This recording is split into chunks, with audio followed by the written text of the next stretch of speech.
Now I will tell thee an unusual truth about men and sons of men.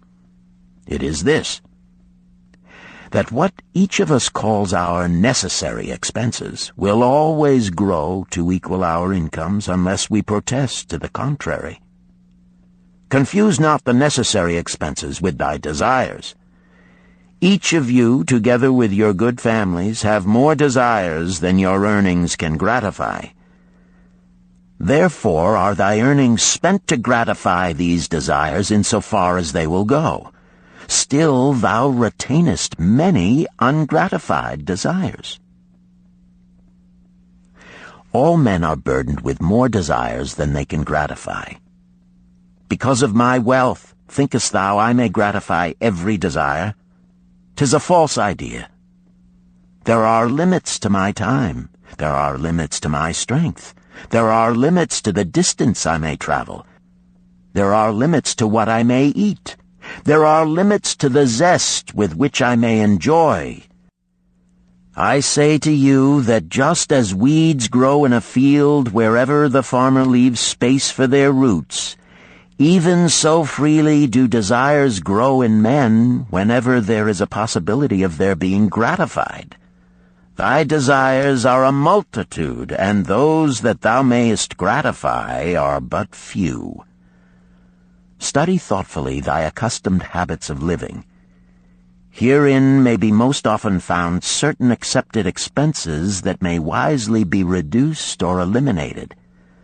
Let thy motto be 100% of appreciated value demanded for each coin spent.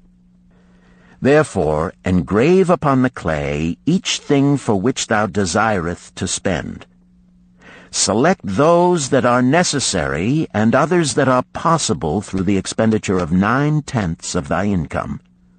Cross out the rest and consider them but a part of that great multitude of desires that must go unsatisfied, and regret them not. Budget then thy necessary expenses. Touch not the 1/10 that is fattening thy purse. Let this be thy great desire that is being fulfilled. Keep working with thy budget. Keep adjusting it to help thee. Make it thy first assistant in defending thy fattening purse. Hereupon one of the students, wearing a robe of red and gold, arose and said, I am a free man.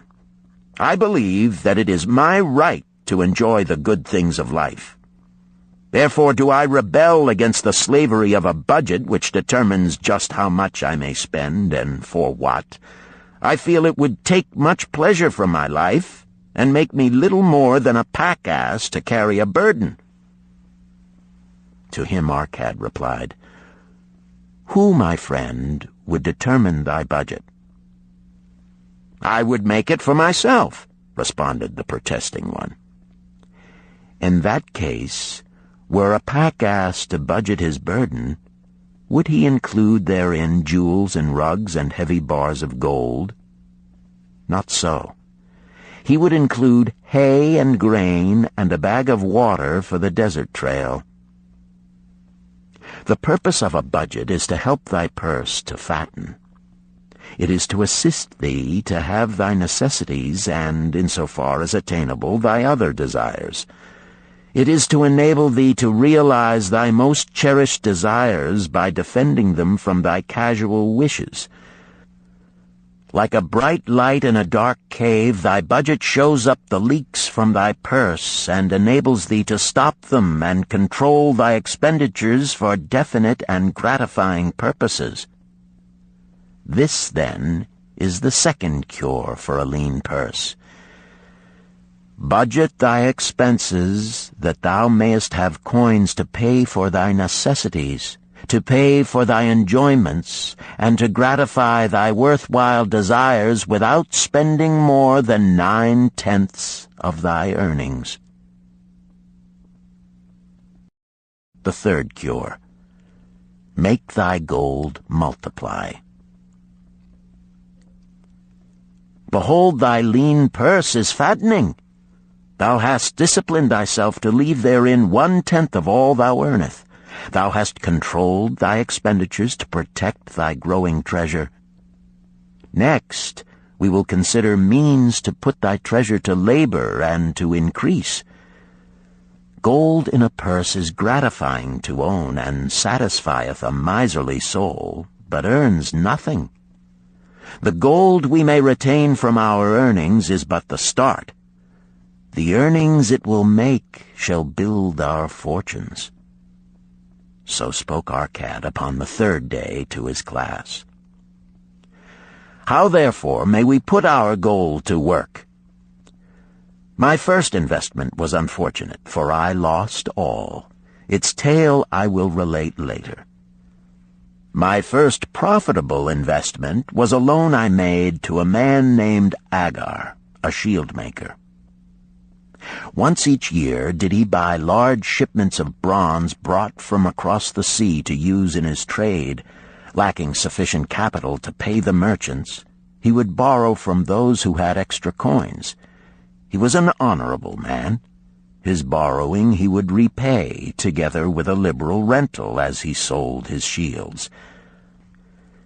Each time I loaned to him, I loaned back also the rental he had paid to me.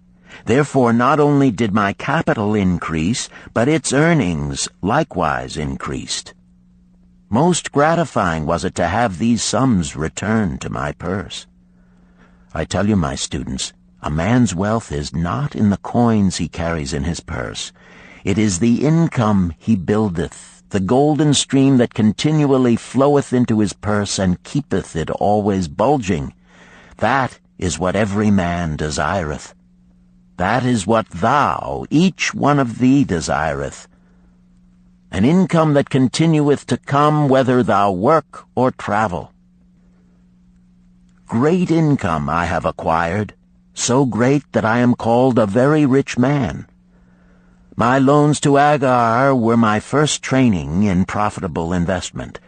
Gaining wisdom from this experience, I extended my loans and investments as my capital increased. From a few sources at first, from many sources later, flowed into my purse a golden stream of wealth available for such wise uses as I should decide. Behold, from my humble earnings, I had begotten a horde of golden slaves, each laboring and earning more gold. As they labored for me, so their children also labored, and their children's children, until great was the income from their combined efforts. Gold increaseth rapidly when making reasonable earnings, as thou wilt see from the following.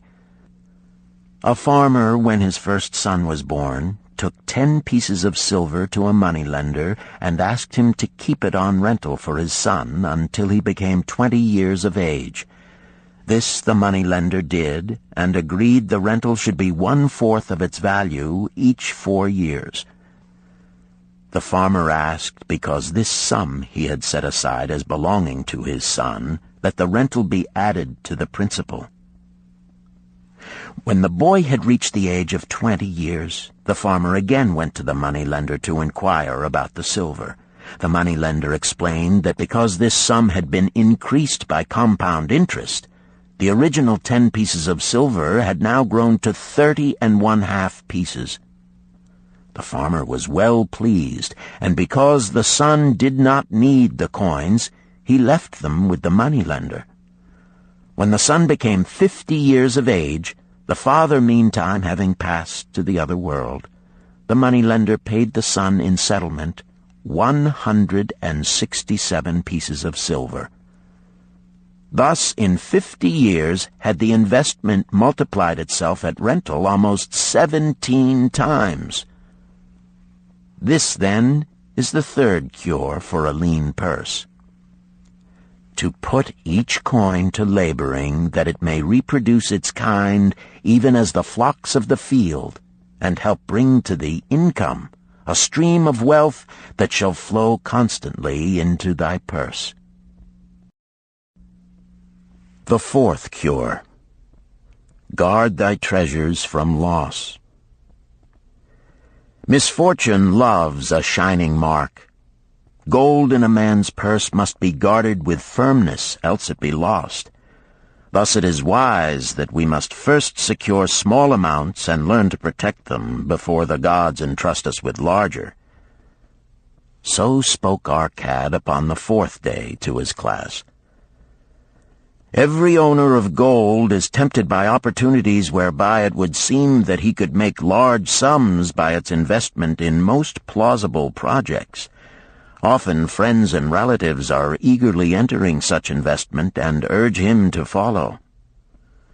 The first sound principle of investment is security for thy principal.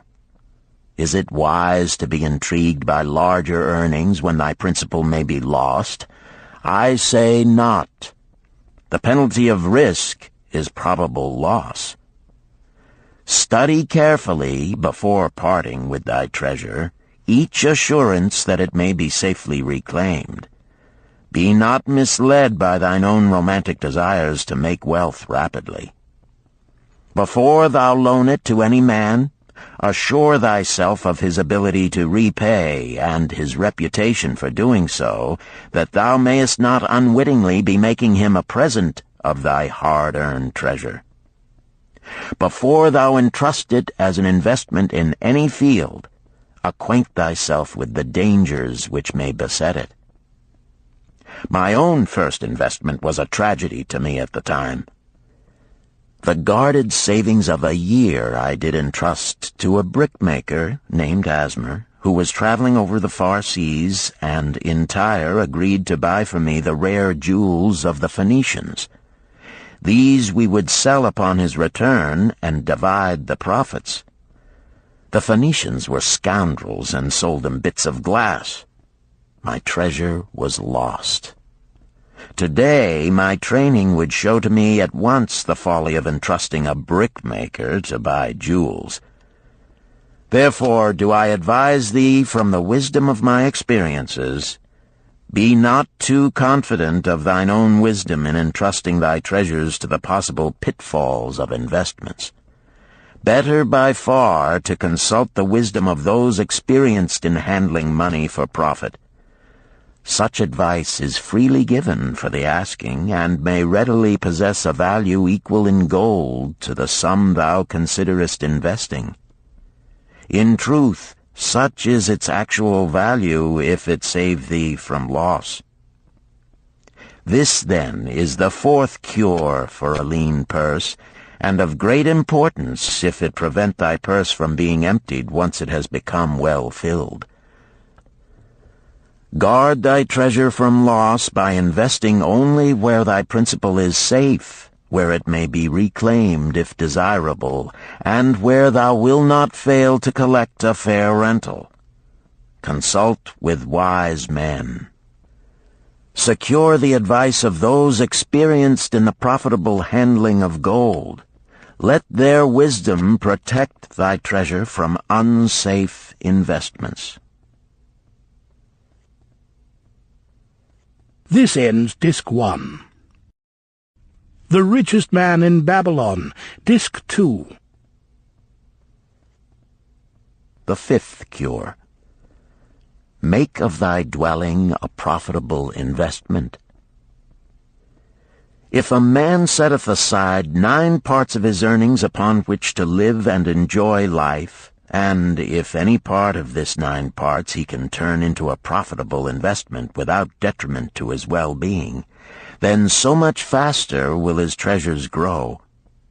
So spake Arcad to his class at their 5th lesson. All too many of our men of Babylon do raise their families in unseemly quarters. They do pay to exacting landlords liberal rentals for rooms where their wives have not a spot to raise the blooms that gladden a woman's heart, and their children have no place to play their games except in the unclean alleys. No man's family can fully enjoy life unless they do have a plot of ground wherein children can play in the clean earth, and where the wife may raise not only blossoms but good rich herbs to feed her family. To a man's heart it brings gladness to eat the figs from his own trees and the grapes of his own vines. To own his own domicile, and to have it a place he is proud to care for, putteth confidence in his heart, and greater effort behind all his endeavors. Therefore do I recommend that every man own the roof that sheltereth him and his. Nor is it beyond the ability of any well-intentioned man to own his home. Hath not our great king so widely extended the walls of Babylon that within them much land is now unused, and may be purchased at sums most reasonable? Also I say to you, my students, that the money-lenders gladly consider the desires of men who seek homes and land for their families. Readily may thou borrow to pay the brickmaker and the builder for such commendable purposes, if thou can show a reasonable portion of the necessary sum which thou thyself hast provided for the purpose. Then when the house be built, thou canst pay the money-lender with the same regularity as thou didst pay the landlord, because each payment will reduce thy indebtedness to the money-lender. A few years will satisfy his loan. Then will thy heart be glad, because thou wilt own in thy own right a valuable property, and thy only cost will be the king's taxes.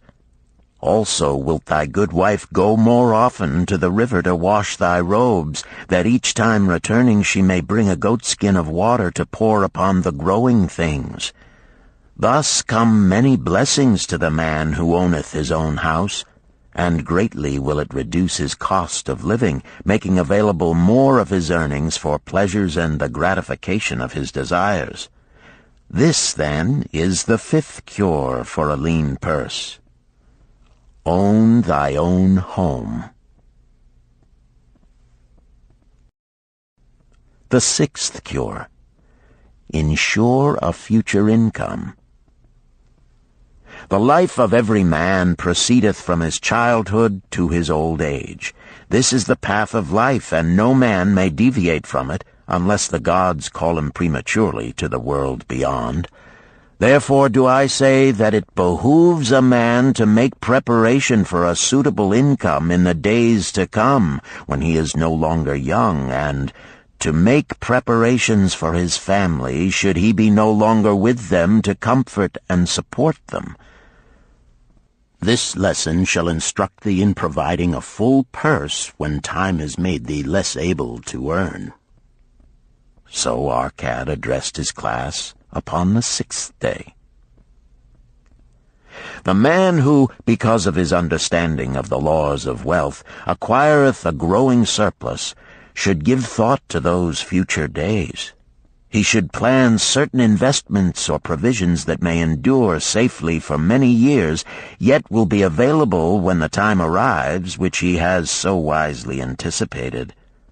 There are diverse ways by which a man may provide with safety for his future.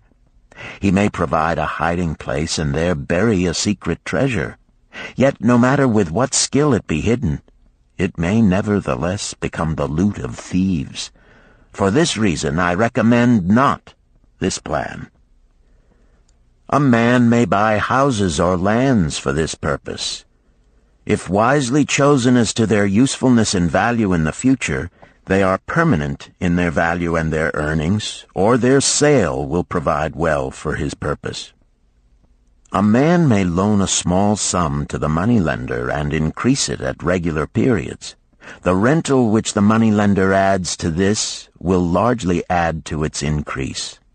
I do know a sandal-maker named Ansan, who explained to me not long ago that each week for 8 years he had deposited with his moneylender 2 pieces of silver. The moneylender had but recently given him an accounting over which he greatly rejoiced. The total of his small deposits with their rental at the customary rate of 1/4 their value for each 4 years had now become 1,040 pieces of silver. I did gladly encourage him further by demonstrating to him with my knowledge of the numbers that in 12 years more, if he would keep his regular deposits of but 2 pieces of silver each week, the moneylender would then owe him 4,000 pieces of silver, a worthy competence for the rest of his life. Surely when such a small payment made with regularity doth produce such profitable results, no man can afford not to insure a treasure for his old age and the protection of his family, no matter how prosperous his business and his investments may be. I would that I might say more about this. In my mind rests a belief that someday wise-thinking men will devise a plan to insure against death, whereby many men pay in but a trifling sum regularly, the aggregate making a handsome sum for the family of each member who passeth to the beyond. This do I see as something desirable, and which I could highly recommend. But today it is not possible, because it must reach beyond the life of any man or any partnership to operate. It must be as stable as the king's throne. Some day do I feel that such a plan shall come to pass, and be a great blessing to many men, because even the first small payment will make available a snug fortune for the family of a member, should he pass on. But because we live in our own day, and not in the days which are to come, must we take advantage of those means and ways of accomplishing our purposes. Therefore do I recommend to all men that they, by wise and well-thought-out methods, do provide against a lean purse in their mature years. For a lean purse to a man no longer able to earn, or to a family without its head, is a sore tragedy. This, then, is the sixth cure for a lean purse. Provide in advance for the needs of thy growing age and the protection of thy family. The seventh cure. Increase thy ability to earn. This day do I speak to thee, my students, of one of the most vital remedies for a lean purse. Yet I will not talk of gold, but of yourselves, of the men beneath the robes of many colors who do sit before me. I will talk to you of those things within the minds and lives of men which do work for or against their success. So did Arcad address his class upon the seventh day. Not long ago came to me a young man seeking to borrow. When I questioned him the cause of his necessity, he complained that his earnings were insufficient to pay his expenses. Thereupon I explained to him, this being the case, he was a poor customer for the moneylender, as he possessed no surplus earning capacity to repay the loan. What you need, young man, I told him, is to earn more coins. What dost thou to increase thy capacity to earn? All that I can do, he replied. 6 times within 2 moons have I approached my master to request my pay be increased, but without success. No man can go oftener than that. We may smile at his simplicity, yet he did possess one of the vital requirements to increase his earnings. Within him was a strong desire to earn more, a proper and commendable desire. Preceding accomplishment must be desire. Thy desires must be strong and definite. General desires are but weak longings. For a man to wish to be rich is of little purpose. For a man to desire 5 pieces of gold is a tangible desire which he can press to fulfillment. After he has backed his desire for 5 pieces of gold with strength of purpose to secure it, next he can find similar ways to obtain 10 pieces, and then 20 pieces, and later 1,000 pieces, and, behold, he has become wealthy. In learning to secure his one definite small desire, he hath trained himself to secure a larger one. This is the process by which wealth is accumulated, first in small sums, then in larger ones as a man learns and becomes more capable. Desires must be simple and definite. They defeat their own purpose should they be too many, too confusing, or beyond a man's training to accomplish. As a man perfecteth himself in his calling, even so doth his ability to earn increase. In those days when I was a humble scribe, carving upon the clay for a few coppers each day, I observed that other workers did more than I, and were paid more.